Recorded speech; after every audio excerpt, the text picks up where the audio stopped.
गावाला यायचं कारण हेच आहे की रत्नागिरीतून कोणतीही बस नव्हती वाडीमध्ये.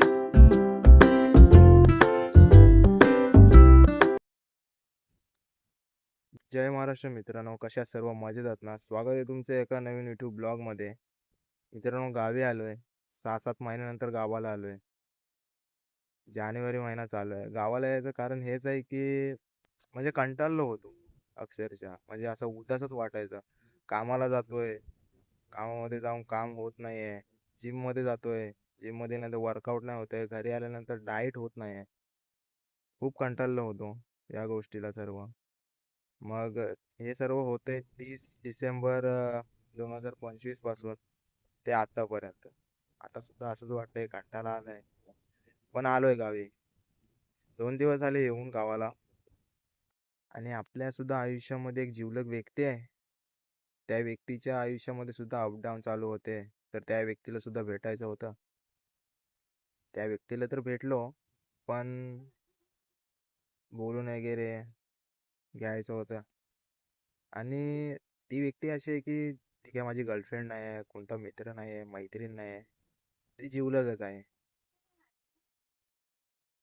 आणि जर तुम्हाला सुद्धा असं काही वाटत असेल ना की अरे काय होतच नाही आहे, अहो ना लगेच गावाला या. लगेच काही असो, लगेच गावाला या. वातावरण बघा आजूबाजूला.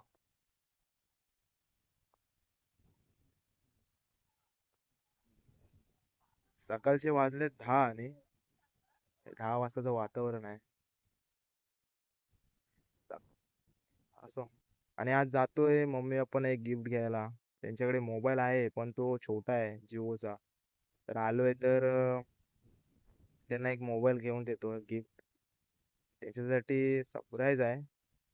बघूया घेऊन आल्यानंतर त्यांना काय वाटतं, मी तुम्हाला दाखवेन त्यांची रिएक्शन काय आहे. तर व्हिडिओ शेवटपर्यंत बघा बस.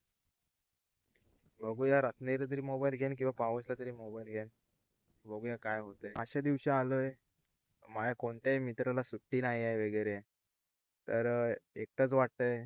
आता जातोय जरा बाहेर. पप्पांना मोबाईल घ्यायला तुम्हाला सांगितलं, पण कोणताही मित्र येणार नाही सोबत. बघूया स्वतः जाऊन काय होतंय काय नाही. आणि तुमचं सुद्धा मन उदास असेल तर गावाला या मित्रांनो.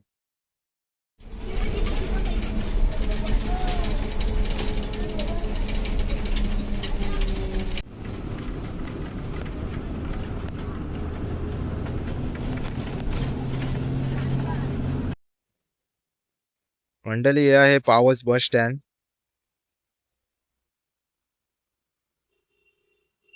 आता तुम्हाला इथे बस दिसत नाही आहे,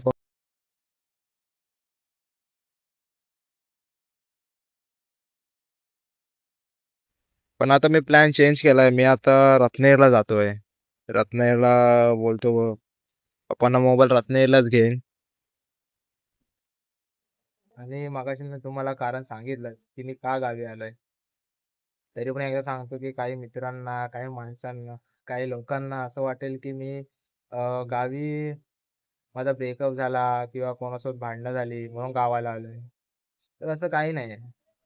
कारण की ब्रेकअप व्हायला आयुष्यामध्ये गर्लफ्रेंड नाही आहे, आणि भांडणं व्हायला आयुष्यामध्ये मित्र नाही आहेत असे कोणासोबत भांडणं व्हायला. आणि भांडणं जरी झाले ना तरी ट्रेनमध्ये असेल किंवा असं लोकल जर भांडणं झाली तर स्वतःहून सॉरी बोलून निघून जातो मी. आता तरी असं ठरवलंय. पहिला राग वगैरे यायचा समोरच्याची चूक असेल तर, पण आता असं आहे की समोरचं काही बोलू दे, भाई सर सॉरी, माफ कर, माझी चूक होती बाबा. तुझी चूक असली तरी पण सॉरी बोलतो. कारण की भांडणं केल्याने काय होत नाही, आणि सॉरी बोलल्याने त्याच्या मनामध्ये असं तरी होईल, अरे यार माझी चूक होती, पण मी सॉरी नाही बोललो. पण समोरच्याची चूक नसताना जर समोरचा सॉरी बोलला असं तरी त्याला वाटेल. आणि भांडणं करायचा असा मूडच होत नाही समोरची चूक असताना सुद्धा. समोरची चूक असेल तर समोरच्याला मी स्वतःहून समजून सांगतो, भाई तुझी अशी जी चूक आहे, तरी सुद्धा मीच तुला सॉरी बोलतो. असं झालंय. खूप कंटाळलोय. तुम्ही सुद्धा कंटाळला असेल तर गावालाच आहे मित्रांनो. 2-3 दिवस राहा, परत जा मुंबईला. परत कंटाळा 2-3 दिवस राहा, परत जा मुंबईला. आणि जर गावालाच राहायचं असेल तर कायम जर गावालाच मित्रांनो आता जाणार होतो रत्नागिरीला बसने, पण आता माझा मित्र आलाय त्याच्यासोबत जातो बाईक वरून रत्नागिरीला. मित्रांनो आज तो माझा मित्र आहे ज्याच्यासोबत मी जातोय तर रत्नागिरीला, म्हणजे आम्ही खास एकदम.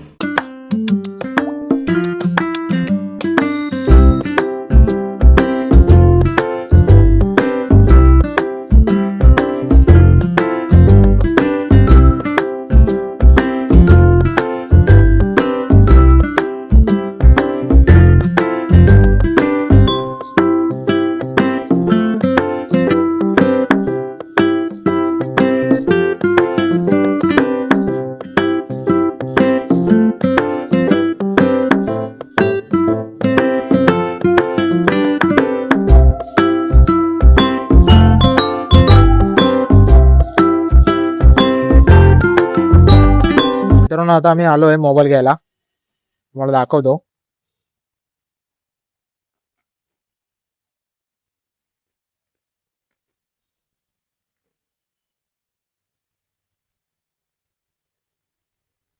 आता मोबाईल घेतलाय पप्पांना, आता घरी जाऊन ओपन करेन.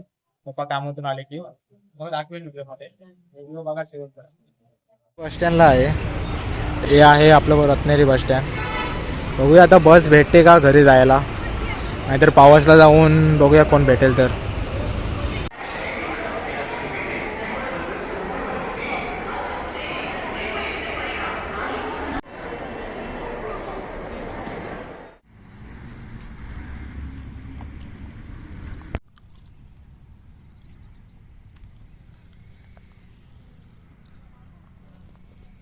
मंडळी रत्नागिरीतून कोणतीही बस नव्हती वाडीमध्ये यायला, तर रत्नागिरीतून पावसपर्यंत आलो आणि पावसवरून परत बस पकडून इथे आलो फाट्यावरती. आता फाट्यावरून खाली चालत जायचंय, 3 किंवा 4 किलोमीटर आहे. बघूया आता जाता जाता कोण भेटतंय का बाईक वाला. आणि मंडळी गावाला येणार असाल ना तर कोणाची तरी बाईक बघा, कारण की इथे बस वगैरे भेटत नाही टायमिंगला. 9 वाजता नाश्ता केलाय, त्यानंतर काहीच खायला भेटलं नाही. 10 साडे 10 वाजेपर्यंत पावसला गेलो, त्यानंतरला मित्र आला. 12 साडे 12 वाजता रत्नागिरीला गेलो. रत्नागिरीला काम होतं, ते काम करून गेलो मोबाईल घ्यायला. मोबाईल घेतल्यानंतरला बस स्टँडला आलो. गावाला येणार असाल ना तर कोणाची तरी बाईक किंवा गाडी बघा, कारण की बसच्या भरोश्यावर असाल ना तुम्ही तर तुमची कामं कोणती होणार नाही. कारण की बस लेट असतो, तो बस टायमिंगला नाही आहे आणि बस जास्त अवेलेबल नाही ना, म्हणून तू आता कोणाची बाईक किंवा कोण भेटतंय का, लिफ्ट देतं का. म्हणलेले आता पोचलोय घरी. वाडीतला भाऊ भेटला, त्याच्या गाडीवरून आलो खाली. बरं भेटला असेलच. आणि ब्लॉगमध्ये मी तुम्हाला सांगितलं होतं की मी मोबाईल दिल्याच्या नंतरला मम्मी पप्पांची काय रिॲक्शन असेल हे सुद्धा तुम्हाला मी ब्लॉगमध्ये दाखवेन. पण काय झालं की माझा मोबाईल बंद होता आणि पप्पासुद्धा कामातून लेट आले, त्यामुळे ते काही शूट करायला भेटलं नाही. त्यासाठी माफ. आता मी निवांत बसलोय खल्यामध्ये, दुपारचे वाजलेत 3:30.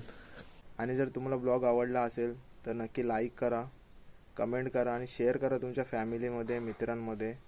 सर्वांना शेअर करा आणि आपल्या चॅनलला सबस्क्राईब करा, बेल आयकॉन ऑन करा, जेणेकरून मी जे काही ब्लॉग टाकेन, व्हिडिओज टाकेन त्याचे नोटिफिकेशन तुम्हाला भेटेल. आणि असा सपोर्ट करा आणि सर्वांना खूप प्रेम. पुन्हा एकदा नवीन एका ब्लॉगमध्ये लवकरच भेटू. धन्यवाद.